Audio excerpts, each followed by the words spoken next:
Good evening and welcome to the public hearing of the Standing Committee on Social Development. My name is Jane Wayallen Armstrong. I am the MLA for Montfi, Clichy Region, and Chair of the Standing Committee. At this time, I will ask committee members to introduce themselves, starting from my left. Thank you, Madam Chair. Welcome. My name is Danny McNeely, representing the Satu region. Good evening. George Nierzu, member for the Mackenzie Delta. Good evening. I'm Shauna Morgan, representative for Yellowknife North. Evening, I'm Kieran Testart, the member for Range Lake here in Yellowknife. Okay. And to those online. Good evening. My name is Cheryl Yakalai. I'm the member for the Det'anchogh. Okay, thank you. Thank you. So, Bill 40, an act to amend the Vital Statistics Act, received second reading in the Legislative Assembly on February 11, 2026. Bill 40 proposes to change the Vital Statistics Act, and the Change of Name Act to reflect notions about gender and family structure, and in particular, non-binary people, transgender people, and multi-parent families. This committee has been tasked with reviewing the bill to see if it needs any changes, if it has any issues we can solve, and if it is ready to continue on its path to becoming a law. That is our role in this process. We did not write the bill, but we are in charge with taking a very close look at it and making sure this bill represents the wants and needs of residents as best we can. This evening, committee will hear from the sponsor of the bill, the Honorable Minister of Health and Social Services. After that, we will open the floor to any members of the public here today who wish to share their feedback on Bill 40 with committee. At this time, I would like to turn the floor to the Honorable Minister of Health and Social Services. Minister. Thank you, Madam Chair. I am pleased to address committee today on Bill 40, an act to amend the Vital Statistics Act. With me today, I have Jeannie Matheson, Acting Deputy Minister, Kirsten Berg, Assistant Deputy Minister of Corporate Services and Cultural Safety. Online, I have Nick Saturino, Director of Health Services Administration, and Jessica Pirro, Registrar General of Vital Statistics. Again, here in the room, Jessica McGuire, Assistant Director of Policy, Legislation, and Intergovernmental Relations. Dana Webster, Senior Advisor, Legislation and Legal Affairs. Ali Simpson, Ministerial Special Advisor, and Haley Madu-Young, Senior Advisor to the Deputy Minister. Madam Chair, the purpose of this bill is to improve services related to the registration of vital events to ensure that Northwest Territories is keeping up with changes across Canada. The bill proposes to make several amendments to the legislation. First, a few changes relating to gender are proposed, including to allow anyone aged 16 years old or older to make their own application to change their gender on their birth certificate instead of requiring a parent consent. To make the display of the sex field optional on birth certificates, and to introduce a change of gender certificate for residents born outside the Northwest Territories. The bill also proposes to allow up to 4 parents to be registered as parents of a child on a birth certificate to reflect modern family structures, a process for the registration of home births, and several administrative changes to add clarity, reflect how services are delivered in the Northwest Territories, and update language. Lastly, the bill proposes similar amendments to the Change of Name Act to allow people aged 16 years and older to make their own application for a legal change of name. Amendments are also proposed to allow transgender and non-binary people to request that their legal change of name is not published in the Northwest Territories Gazette. These amendments will come into force once the corresponding updates to the regulations have been completed. I would like to take this opportunity to thank committee members for the time and care that they are taking in reviewing and responding to this bill. I will now hand it over to the department official to provide more detail on the proposed amendments, and I believe it is Mr. Saturino. He'll be taking us through the presentation, if I may, Madam Chair. Yeah, please proceed. You know? Yeah, you can start now. Okay. Oh.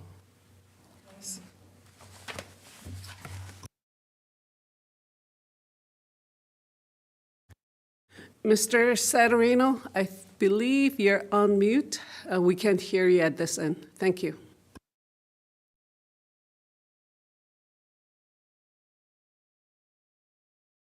Sorry about that, Madam Chair. Thank you. Good evening. I am pleased to be here today to present to committee and the public on Bill 40, an act to amend the Vital Statistics Act. I am Nick Saturnino, the Director of Health Service Administration, the division responsible for the administration of the act. Next slide, please. Bill 40 proposes amendments to both the Vital Statistics Act and the Change of Name Act to improve services related to the registration of vital events in the Northwest Territories. The proposed amendments will ensure the NBT is keeping up with change across Canada and developments in human rights case law. The bill primarily focuses on amendments to the Vital Statistics Act.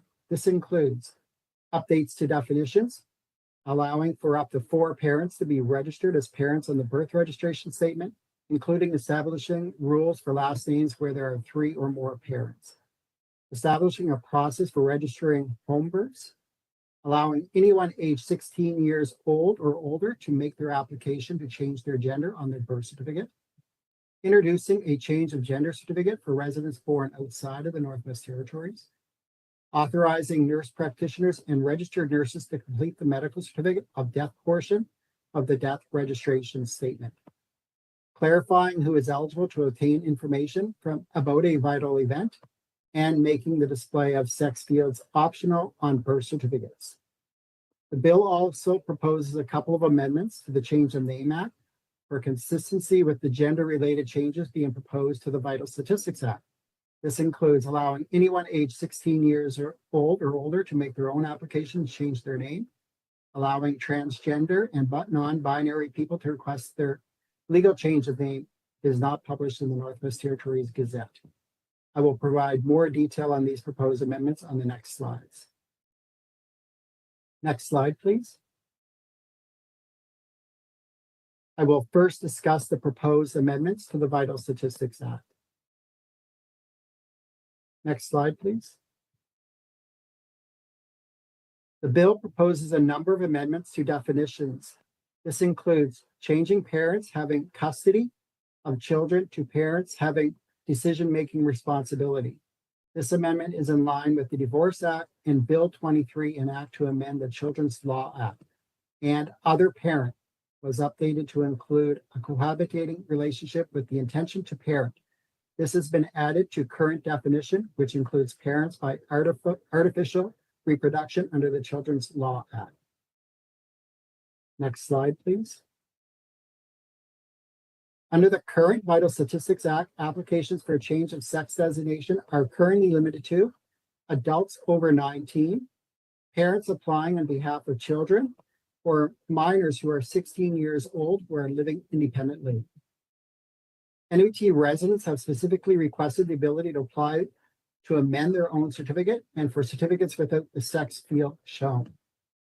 The bill proposes to reducing the criteria to allow individuals 16 years old and older to make their own application to change their gender on their birth certificate. The change will align the Northwest Territories with the majority of other jurisdictions and remove a potential legal problem with current criteria from 2017 requiring parent consent, which conflicts with teenagers living independently. Next slide, please. Residents of the Northwest Territories have specifically requested certificates without the sex field shown. Bill 40 includes a proposed amendment to allow a person to make a request that the sex designation not be shown on their birth certificate. There are no criteria for this request to be fulfilled, However, sex will continue to be record on the birth registration statement. Next slide, please. Bill 40 introduces a new certificate of change of gender. This will create a way for NBT residents who were not born in the Northwest Territories to receive government documentation that they have changed their gender. Currently, these residents would have to apply in their home province or home country. To be eligible, applicants must have lived in the Northwest Territories for at least 3 months. A new certificate will need to be created. It will not be on polymer stock like birth certificates. Instead, it will be on paper certificates similar to marriage certificates. Next slide, please. Bill 40 includes amendments to allow up to 4 parents to be registered as parents on the birth registration statement. This amendment reflects modern family structures. However, we expect that typically only 2 parents will be registered on most NBT birth certificates. This amendment also aligns with human rights case decisions in other provinces. The department expects that if a human rights tribunal or court were to ask to register more than 2 parents, the Registrar General would be ordered to do so in line with this human rights legislation and case law. In line with this expectation, the department has proposed this amendment to allow us time to make the updates to electronic information systems and certificates to allow multiple parents rather than being forced into this position. Some examples of parent combinations are provided in the next few slides. Next slide, please. The most common example includes only 2 parents where the child is conceived through sexual intercourse. These parents could be any combination of male, female, and or non-binary. Next slide, please. Another example is 2 parents where the child is conceived by artificial reproduction. People usually think of a same-sex couple in this example. Next slide, please. Examples of 3 parents could include polyamorous relationships, such as a man and 2 women, a lesbian couple with a male friend acting as a sperm donor who wishes to take on an active paternal role, or a couple experiencing infertility who has expanded their family to include a close friend that will help them conceive and who wishes to take on an active parenting role. This 3-parent example demonstrates cases brought forward in other jurisdictions, including the Quebec brothel that brought a challenge forward where there was a male and 2 females raising 4 children together. In BC, a man and 2 women raising 1 child, and in Newfoundland and Labrador, 1 woman and 2 men raising 1 child. Next slide, please. Example of 3 parents could include a polyamorous relationship, such as 1 man and 3 women, a couple experiencing infertility where the woman can carry a baby, but both a sperm and egg donor are used and they wish to take on an active parental role. Next slide, please. To align with multiple parents, the bill includes proposed amendments to the rules for last names. The last name will be the first 2 surnames of the parents alphabetically unless parents agree on the last name for the child. The last name can still only have up to 2 components. Next slide, please. Currently, the Vital Statistics Act assumes that the birth will take place at a health center or hospital. It does not include a process for registering home births. Bill 40 proposes a new provision, shown in red on this slide, for the registration of home births to fill this gap in response to the residents that have specifically inquired about registering home births. With this amendment, parents that have a home birth will have to provide information to prove that the birth occurred. This information will be set out in the regulations. Next slide, please. The last of the amendments to the Vital Statistics Act are administration in nature. These include adding nurse practitioners and registered nurses to the list of who is required to complete the medical certificate of death. This is needed to account for a health and social services system that is no longer staffed mainly by physicians. Amendments to clearly specify that the police may receive information for a certificate for law enforcement purposes. The police already have been able to obtain information for this purpose, but this amendment will make it more clear, and changes to the criteria for an authorized person to apply for a birth certificate to require that they must know the person named on the certificate for at least a year. Parents and grandparents directly related to the person will still be able to have access to these documents on other parts of the act. Next slide, please. Finally, I will touch on the proposed amendments to the change of name. Next slide, please. Under the current Change of Name Act, only those 19 and older who have been married or living together as spouses or who have custody of a child can make an application to change their name. As demonstrated in the red text on this slide, the bill proposes to update eligibility criteria to lower the age to 16 years old or older, in line with the proposed amendments to the Vital Statistics Act for changes to sex designation. Next slide, please. Currently, when someone changes their name, it has to be published in the Gazette. As demonstrated in the red text on this slide, the bill proposes to add paragraphs C to ensure transgender, non-binary, gender diverse, or two-spirit Indigenous residents change of name is not published in the Gazette to protect their privacy. While this has already been integrated into current practice, is not commonly known and must be specifically requested. It can then be granted by the register under what is shown on this slide as paragraph D. Next slide, please. I provided a summary of the proposed amendments set out in Bill 40. However, I did want to take a few moments to speak of what the bill does not do. The bill will not bring Indigenous dialects into force. This is already in the Act. Significant technical work is required to have the characters recognized in all NBT electronic health systems.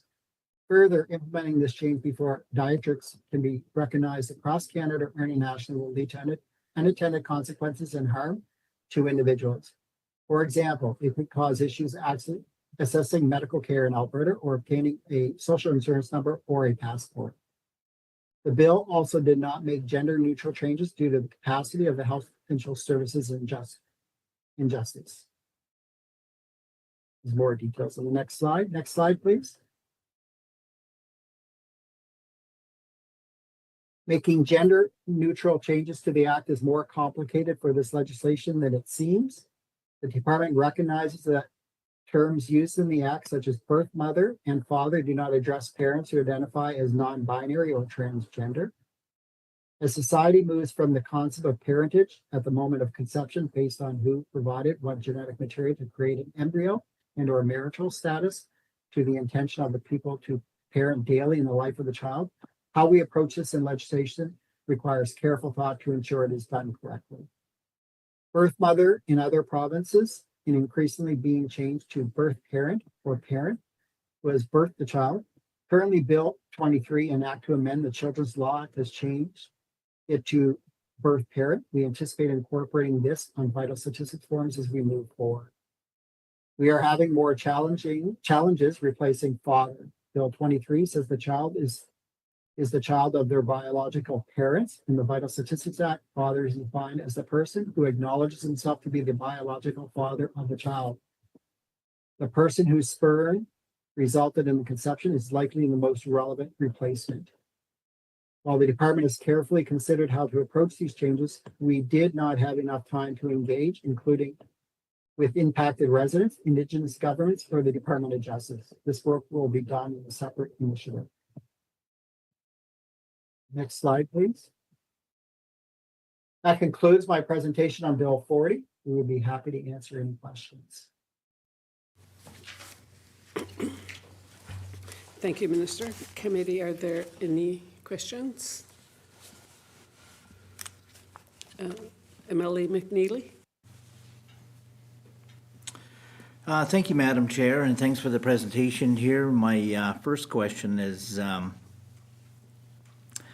does permitting multiple parents to be listed on a birth registration grant full parental rights to each listed parent? how would this change affect entitlements and responsibilities related to paid parental leave, child tax, benefits, health, family health coverages, and consent for medical treatment? Thank you.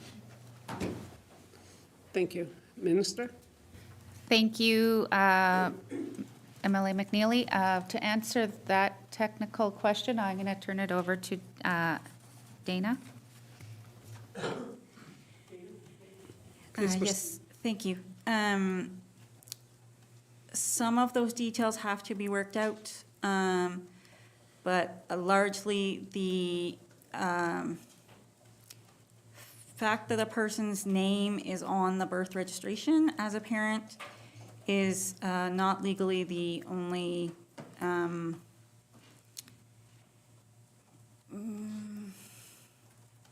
it is evidence of the parentage,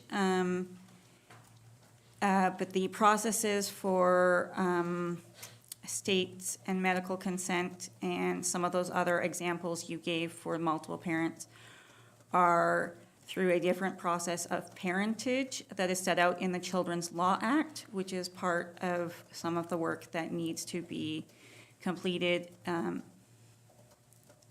allowing the multiple parents on the birth registration is only part of the picture. Thank you. MLA McNeely, do you have a follow-up question? Yes, thank you, Madam Chair, and thanks for the information, and I assume the details will be worked out and committee will be made aware of those details, as you mentioned. My next question there, Madam Chair, does the Minister foresee any challenges with a lawful change in name not being reported, for example, with judicial processes or public safety? Thank you. Thank you. Minister? Thank you, Madam Chair. So the name change isn't anybody's, I think the piece around it is that this has been a request from transgender people that, you know, when they've changed their name, and I'll use specifically that an MLA has come to me on multiple occasions at the beginning of this assembly on when a change of name happens, then when it's registered in the Gazette, that's a public document, and you know, and I think it's removing that so that their dead name is gone. It's not there in record any longer, and so that is the whole aspect behind that piece. I you know, and I think there's, when it comes down to the question that you're asking is if people changing their name, you know, people can change their name right now. Yes, it doesn't appear, it does appear, but there is also already a process for it to be, to not be produced in the Gazette, to be public. So I think we already have that instance. It's just making it more a streamline that it gets done. It doesn't have to be applied on. You don't have to, if you don't know that process, you don't have to ask for an undue hardship that it might cause. So, however, you know, I think that's as far as we've, I don't know if my staff have any more to add to that. That it's been looked like. I mean, and this is the piece that all of these changes are going to happen through the regulations. And so as we work through those regulations, every piece that we're changing is going to have a regulation, I believe, tied to it, and that we would have to work through those aspects, and we would work through legal, and we would work through all those scenarios when we're creating those regulations. Thank you, Madam Chair. Thank you. Next, MLA Nersu, do you have a question? Thank you, Madam Chair. One question I have is how many times can a person change his or her last name just for, you know, like for the criminal code purposes? Because I know of adults who have been in trouble in the past and have taken on a last name. I don't know if it's for that purpose or change his identity, but is there limit on how many times, or, is there reasons why they can or cannot change their last name for any given reason? Thank you, Madam Chair. Thank you. Minister? Thank you, Madam Chair. At this time, I believe that we don't have a limit. So people who are changing their name, there is no limit to the amount of times. I know there's a fee and you have to go through a process. There has to be reasons why you're changing your name, and it goes through the courts to change your name. So it would be a document in the court. I think it still would be recorded somewhere. I'm not sure if anyone else has anything to add. Yeah. Thank you, Madam Chair. Okay, thank you. MLA Nursu, do you have a follow-up question? Yeah, thank you, Madam Chair. In terms of parental rights within in this proposed, this amendment, right now you see, you have a divorce, and you have, the parental rights, and do you foresee any other, problems with, having multiple parents, more than two? How will it determine who has the authority, more authority, or to take on these responsibilities? Is it going to be the court's responsibility to determine who has the authority? Thank you, Madam Chair. Thank you. Minister? Thank you, Madam Chair. I believe that, from my understanding, and I can pass it on to Ms. Webster, if there's more detail that she might have, is that when right now the current process is if the two parents sign the birth certificate, then the two names appear on the birth certificate. So there would be a conversation between the three to knowing their parameters around parentage, or for all of them signing, whether it's 3 or 4 parents, to equally have say over the child. And I think just like in the current, if that relationship over, there's processes for that, and sometimes it is the courts. And I'm not sure if anybody has anything else to add. Ms. Okay, Ms. Webster? Thank you. Yes, I believe it would be the courts. The breakdown of that relationship would potentially determine allocation of decision-making responsibility of those parents in the divorce order particularly. Okay, thank you. We'll go to MLA Yakalaya. Thank you. Has there been an increase in number of non-hospital births without medical attendance in the Northwest Territories in recent years? Thank you. Thank you. Minister? I don't have that detail at this time. I don't, that's not something that I have right now, so. MLA Yakalaya, do you have a follow-up question? Yes, I do. So Bill 40 states that a person may apply to have no sex designation on their birth certificate. What strategies will the minister implement to streamline potential challenges for those who wish to have no sex designation on their birth certificate? Challenges could include travel difficulties, inconsistencies with other government identity documents, etc. Thank you. Minister? Thank you, Madam Chair. I'll start and then I'll turn it over to Ms. Webster. I believe that the jurisdictional scan that we have completed, that many of the jurisdictions that allow for this already to happen, I don't believe that there is in Canada, of traveling within Canada.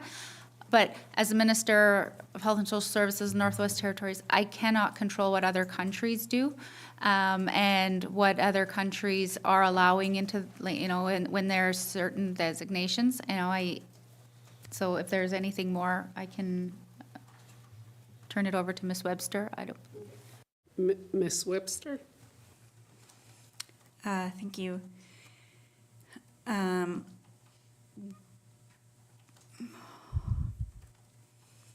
right, one moment.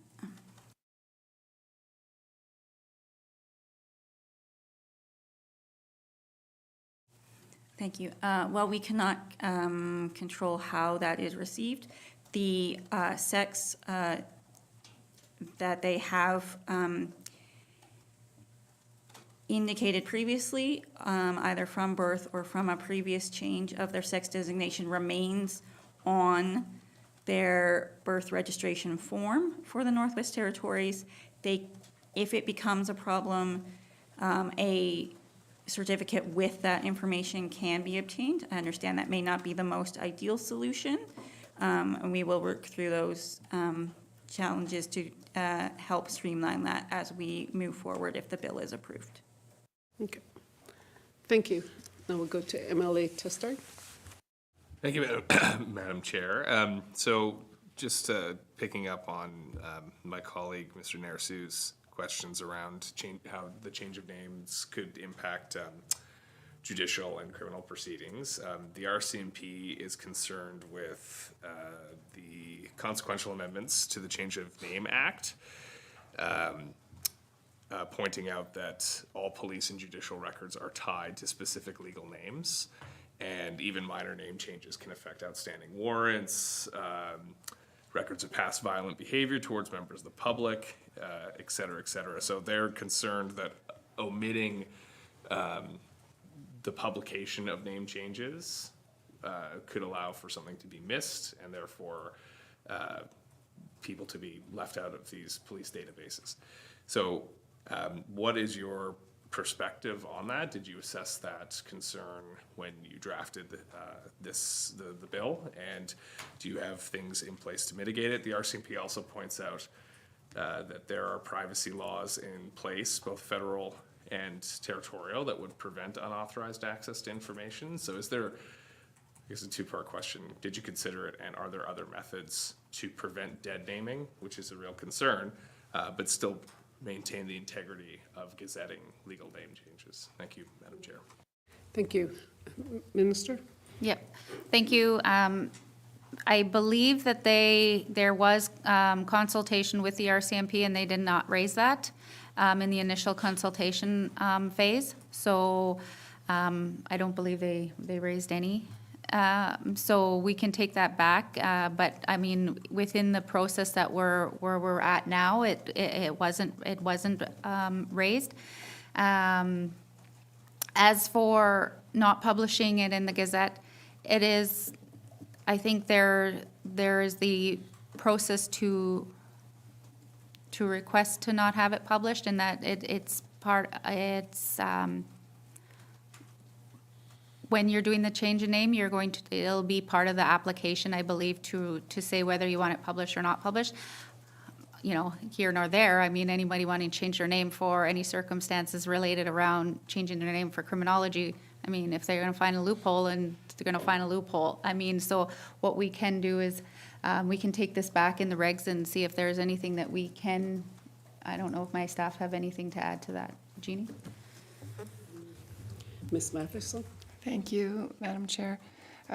Yeah, and we can take it back, but one of the things is I'm not exactly sure how much the RCMP rely on the public record, or if they have other processes that they would also like take into consideration when they're doing criminal records checks, et cetera. Like I can't see that they would necessarily rely on just a public record.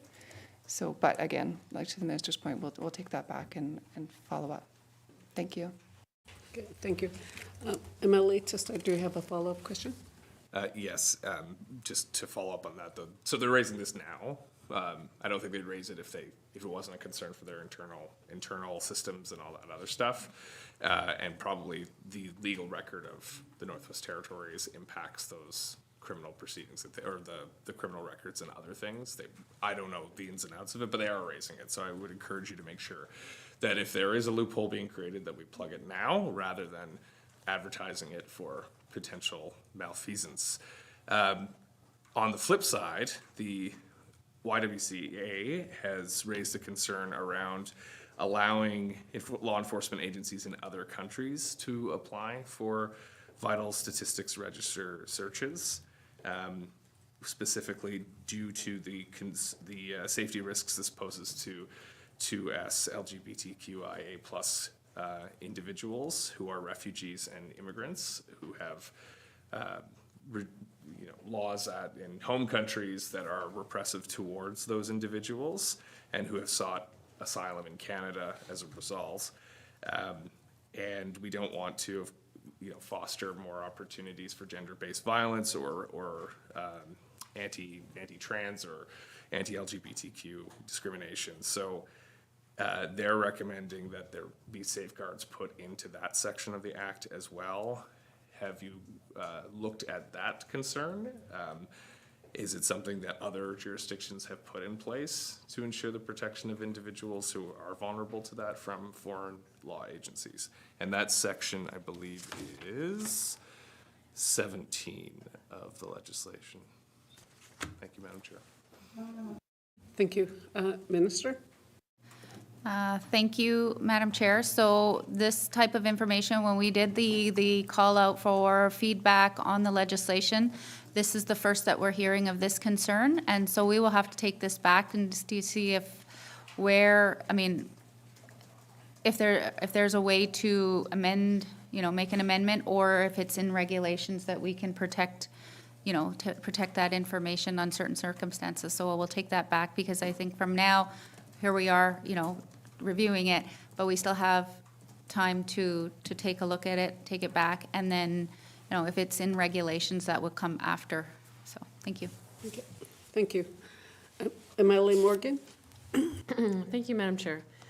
And thanks for this opportunity to dig in a little bit more. I think there's probably a few sort of follow-up things we're going to need to sort through some of these things. But one point of possible confusion, we did receive some feedback, for example, from the YWCA, welcoming the idea that up to 4 parents could have their names on the birth certificate.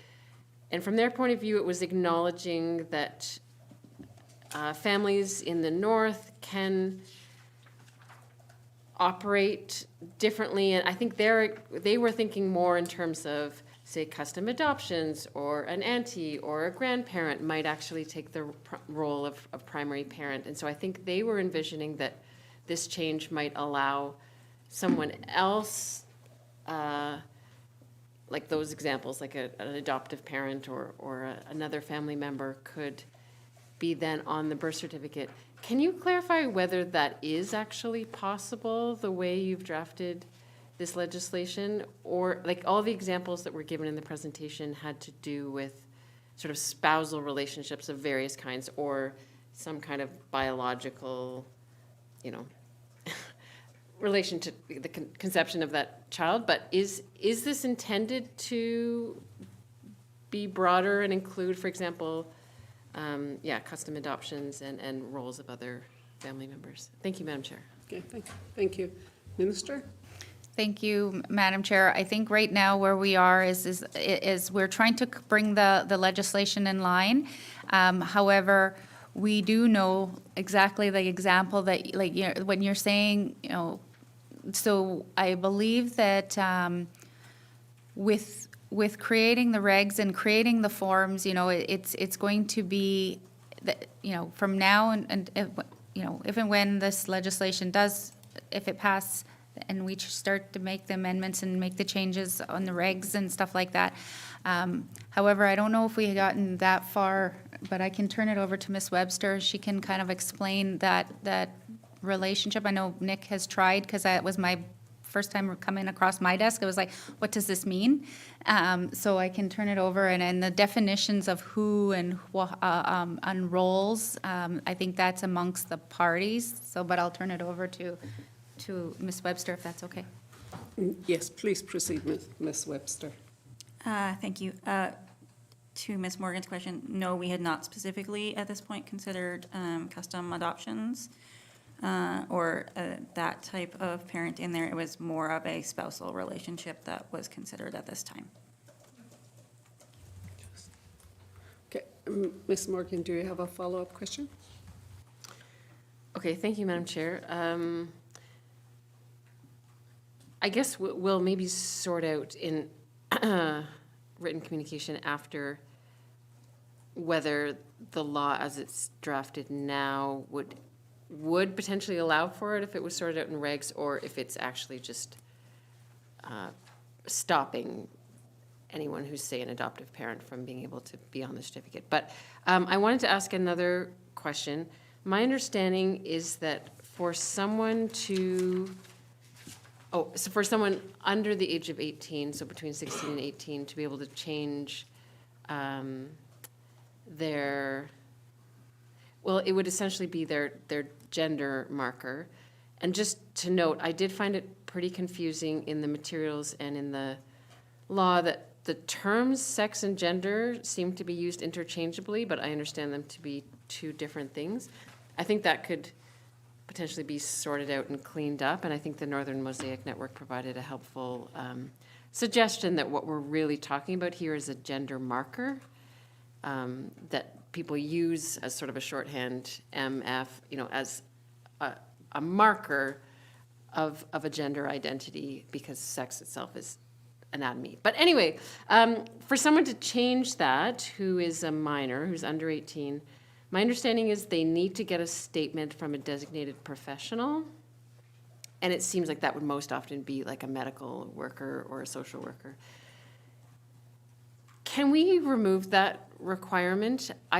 Or maybe you can explain why you think the rationale for needing that sort of additional step, but I'm not sure what, like the involving like a medical professional in this process adds to it. And given that our health system is so overwhelmed now, I'm not sure why we need them to play that kind of a role in this process as kind of a gatekeeper of whether this person should really be able to change their gender identity. So maybe you can explain whether that is in fact the requirement, and if so, why from your perspective. Thank you, Madam Chair. Thank you. Minister? Thank you. I'm going to turn it over to Ms. Webster, please. Ms. Webster, please proceed. Yes. For applications for people 15 years old and younger by their parent or other guardian, that will require the confirmation from the healthcare provider. It is, the list is in the regulations. I believe it is physicians, psychologists, or social workers, and I think nurse, but I cannot recall at this moment. With the change lowering the age from 19 to 16, people aged 16 to 18 years old will not require confirmation from a healthcare professional. That the adults currently do not require that confirmation, and that will be maintained in the new process with the lowered age if we move forward. Thank you. Okay, thank you. Committee, is there any more questions? Okay, Melly, to start. Thank you, Madam Chair. So why is it so difficult to have gender-neutral language, especially when we're working to kind of modernize this to be gender inclusive and to address the human rights concerns? We've seen other pieces of legislation, the Children's Law Act, which was referenced by Mr. Saturnino in the presentation, that do have those gender-neutral or gender-inclusive and gender-neutral terminology. So and I know you're looking at this, but what is so difficult? It sounds like other jurisdictions have done it. And you mentioned consultation with Indigenous governments and members of the public. I just don't know how those consultations might change that, if that's the way we're moving with this legislation anyway. If the desire is to have this kind of legislation gender inclusive, then, are you gonna stop because people say, no, we don't want that? So I just need to get a better understanding of the challenges related to that. Thank you, Madam Chair. Thank you, Madam Chair. I believe that there are some terminology definitions and terms that will be changed. However, I'm going to turn it over to Dana because she explained it to me very well on some of the things that aren't being changed because of other jurisdictions that they haven't changed across Canada, and so there isn't there isn't somebody, like, there, so I'm going to turn it over, I'll ramble it on. Okay, thank you. Ms. Webster? Thank you. I don't think we would say, we would stop if people said, no, they don't want the terms. We're more seeking the input on the terms that would be most beneficial here in the north, as has been brought up. There have been scenarios that consensus or alignment with the other jurisdictions has not brought up. Currently, as was listed in the presentation, we anticipate terms like changing birth mother to birth parent is relatively straightforward.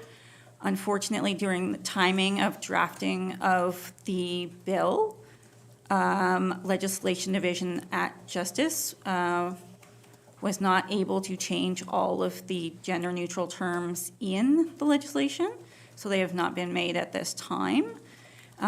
We will, however, be working towards finding the solutions to make those gender-neutral terms, and as we stated in the presentation, specifically some of the terminology as to who specifically is father and how to represent that to be inclusive of non-binary people or transgender people was not able to be obtained at this particular time. All of the other jurisdictions that I'm aware of, father is still maintained in their vital statistics legislation as it is in our legislation currently as the man who acknowledges himself to be the biological father.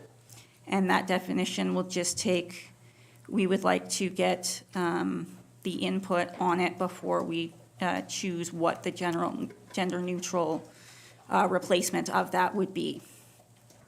Thank you. Thank you. Mr. Chester, do you have a follow-up question? Yeah, so is there, so no other jurisdiction has made this change? Is that, yeah, that's okay, I'm seeing nodding heads. I just think when you mentioned that your workaround, which is kind of a blunt instrument, but if needs must, that the kind of unaltered birth certificate that was issued ahead of time before a change in name can be issued. So it seems like that's a safeguard for this kind of terminology. Like if something's not accepted in Saskatchewan, for example, because we've made changes and they haven't, you can still fall back on that. So I just think that, you know, it seems straightforward that if we want to change it, we can change it. And finding a way to do that, maybe to be the first in Canada, it might be desirable if you've already built that safeguard in place. But I guess further to that, the big concern I have is if any change we make doesn't align with federal legislation, then it's going to affect passports, CRA, criminal records, pardons, all that kind of stuff. So would gender inclusive language being compatible with federal legislation in particular? Because I think we can sort of, as you said, you've got to work around for all those other things, but it doesn't do Northerners any favors at this point if the feds aren't ready for that change. So specific to gender inclusive language as it relates to federal jurisdiction. Thank you, Madam Chair. Thank you. Minister? Thank you, Madam Chair. I don't believe we have a response to that, but what we can do is we can take that back to and have that, because I hear you, what you're saying is that if it was as easy as just making that change, you know, and being the first, I'm not afraid to make the change and be the first, but if it's going to impact negatively because other systems are not ready for this change, then we would actually it would be detrimental to everybody born in the Northwest Territories for accessing all of the above. So what I can do is if we take that back to be making sure that there isn't, you know, I mean, if it's a federal thing, then any workaround that we have is not going to fix it, but we can confirm that and we can respond that in writing. Okay, thank you. Emily Nursu, you have a question? Follow-up question? Yeah, I just have one question. In terms of changing the legal age from 19 to 16, what justifications have you had in determining this this change? Because I'm looking at people with who have been adopted, and you know, at a later age find out they have been adopted, and it's pretty traumatic on the individual, and finding out you know, maybe at the age of 16 and wants to change his name back to his real parents, his or her biological parents' name.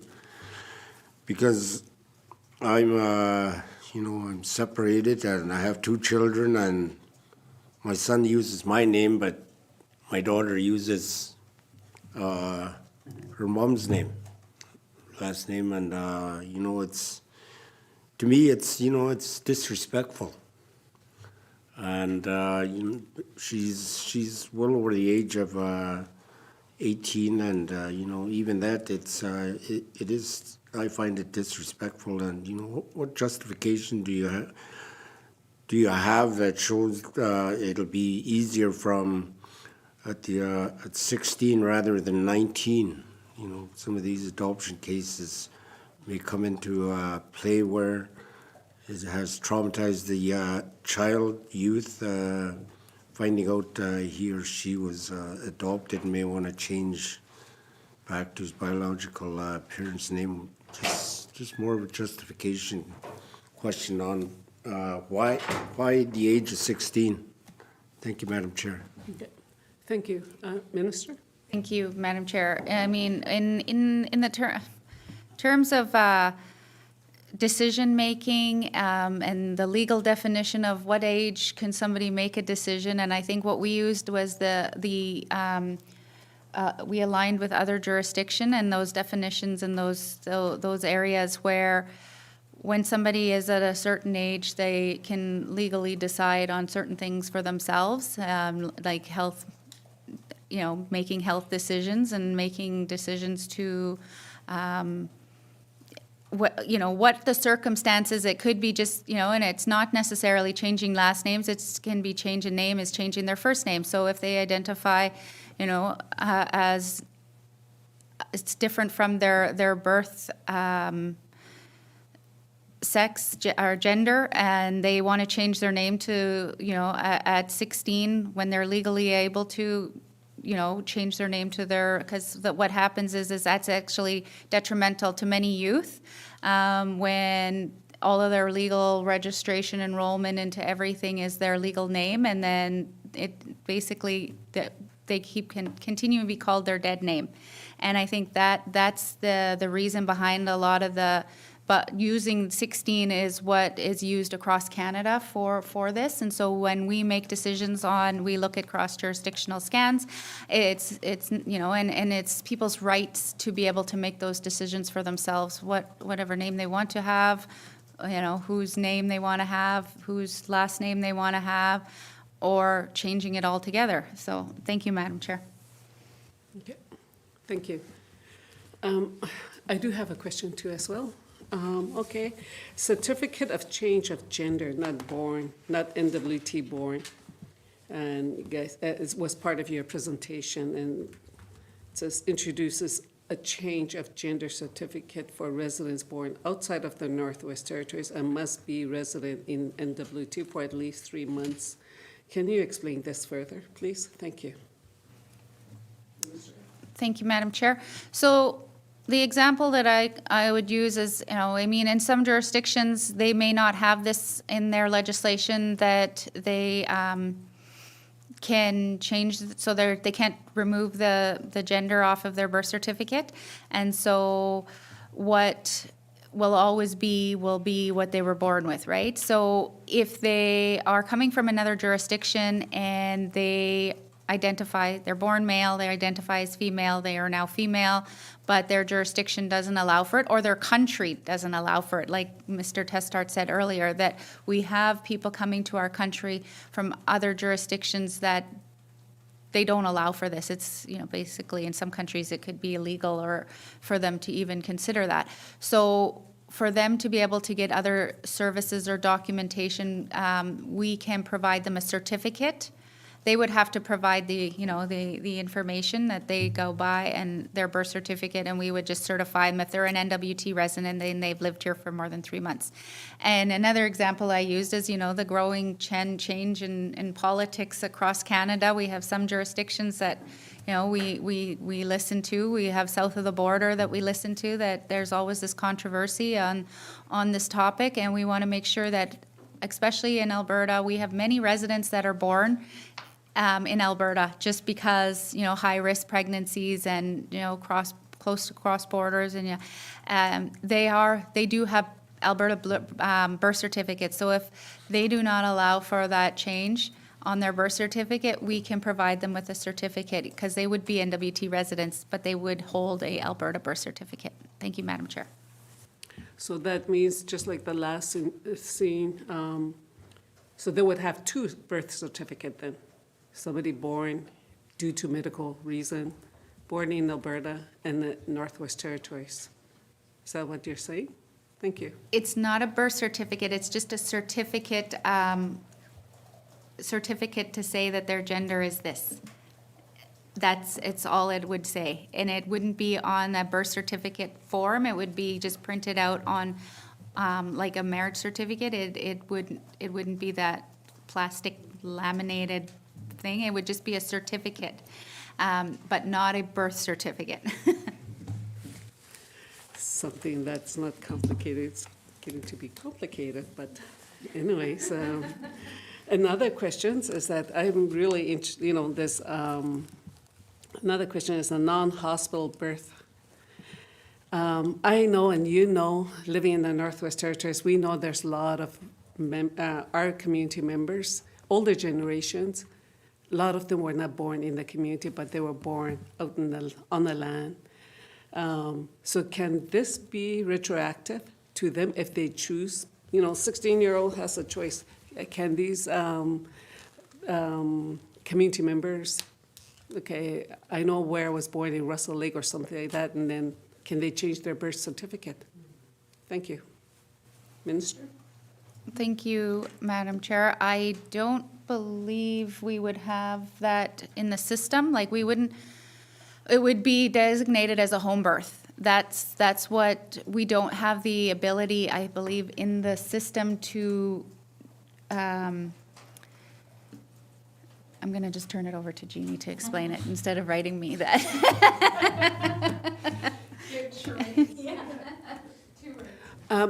Okay, I'll make it clear, because I'm speaking before the hospital was built in Det'anchogh.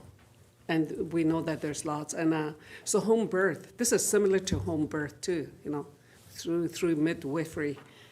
So that was, I wanted to know if this could be retroactive back to them if somebody decides, okay, I need to change my birth certificate based on this new change. Thank you. Ms. Matheson. Thank you, Madam Chair. So we're working through between now and 2028, when we expect this act to come into force and these regulations, we would be working through the evidence that is needed to support the home birth, the recognition of the home birth for the birth certificate. So I don't know the answer exactly to, you know, what evidence will be required. I think it might be challenging to go back in many years to be able to change the registration for a birth from long ago. I think this would be around moving forward, like what would be required to register a home birth. But, you know, it's a great question. Dana, do you have anything else you would add to that? Or? Thank you. Ms. Webster? I believe our intention was that it would be, as Ms. Matheson mentioned, that it would be moving forward. And a process for amendment of an already registered birth would need evidence to make that amendment, which is outlined in the regulations. It's usually fairly difficult to obtain, so I think that it would probably not apply retroactively to previous births. Thank you. Okay, thank you. Okay, Melanie Morgan, you have one more question? Okay. Thank you, Madam Chair. So in the bill, in terms of the requirements of evidence that someone would have to provide in order to change their sex designation or their gender marker designation. So it lists certain kinds of information and evidence that would be required by regulations, but then it kind of leaves an open-ended thing at the end that says, or any other evidence that the registrar may require. So it seems that the registrar would have a lot of discretion as to what kind of proof they decide that they need, that someone has actually changed their gender. And this has raised some concerns that certainly the Northern Mosaic Network brought forward in terms of, historically, there has been a lot of just general suspicion of people who want to change their gender, and concern that this might require someone to go out and get like an official diagnosis of gender dysphoria or something from a medical practitioner, again, that shouldn't really be necessary. And so I'm wondering what's the reason to leave so much discretion in the hands of the registrar, and is that really necessary, or could you just lay out in the regulations what exactly is required to show the evidence and just leave it at that? Thank you, Madam Chair. Minister? Thank you, Madam Chair. If we put it in the legislation, you know how old is this legislation? So putting it in the regulations gives us the time to actually work through what those things that we would require or we won't require, and I think putting it in regulations, because we have an easier time to change the regulations a lot faster, because the department could make an amendment and it can go to cabinet, it goes out to consultation for 30 days, and then it goes live. So it's a lot easier than going through the process of, and so I believe it's being left open a little bit more in the regs, because we do have to make the rules for vital statistics registrar to make these changes, to be able to legally make these changes, and then how will be left into the regulations. And as Jeannie and Dana and the team has said, is that this is the work that's going to happen over the next before it goes live in 2028. Thank you. Okay.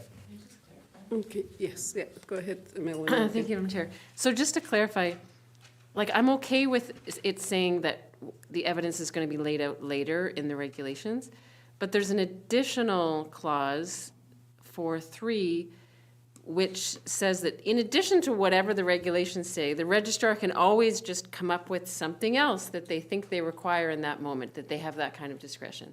So I guess my question is, why does the registrar get that discretion according to the law? Why can't we just lay it out in regulations, like you're saying, and have it be set out there, and that's the thing? Why do we also have to let the registrar be able to decide in any moment what they think proof is required that day? Thank you, Madam Chair. Thank you. Minister? Yeah, I'm going to turn it over to Ms. Webster, because she might be able to explain that piece that you're referring to.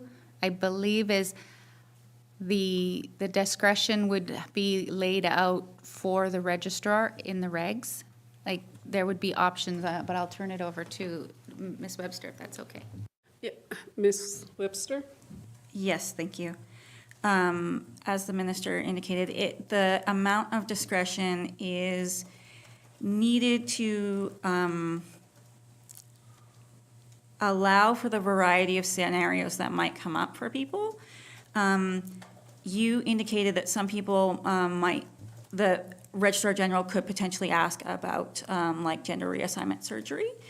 The amendments in 2017 that were made removed the requirement for specific surgeries. So now the evidence that is asked for, laid out in the regulations, is that the application is made, the fee is paid, and that the, as I indicated in a previous question, if the person is of a certain age, they require a confirmation from a healthcare professional. That is the type of evidence that is listed in the regulations, as you've indicated. Some people may still want to have surgery.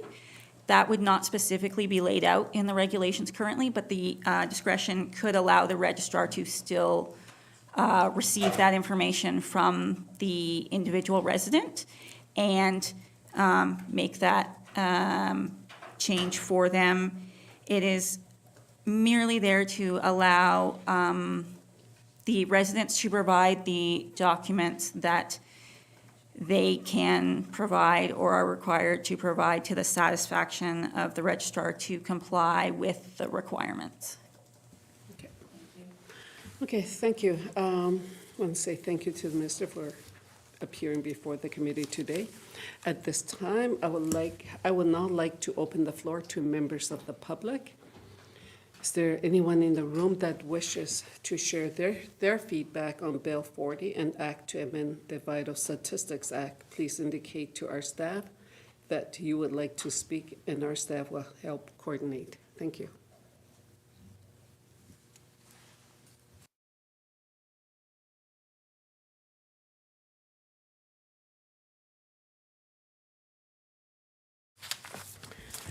Okay, okay, so no one, okay. The media don't want to say anything? Okay. Seeing no further individuals who wish to speak to Bill 40, committee would like to thank everybody who attended today's public hearing. The feedback we have received today will be considered by this committee in our review of Bill 40, an act to amend the Vital Statistics Act. This concludes this evening public hearing. Thank you.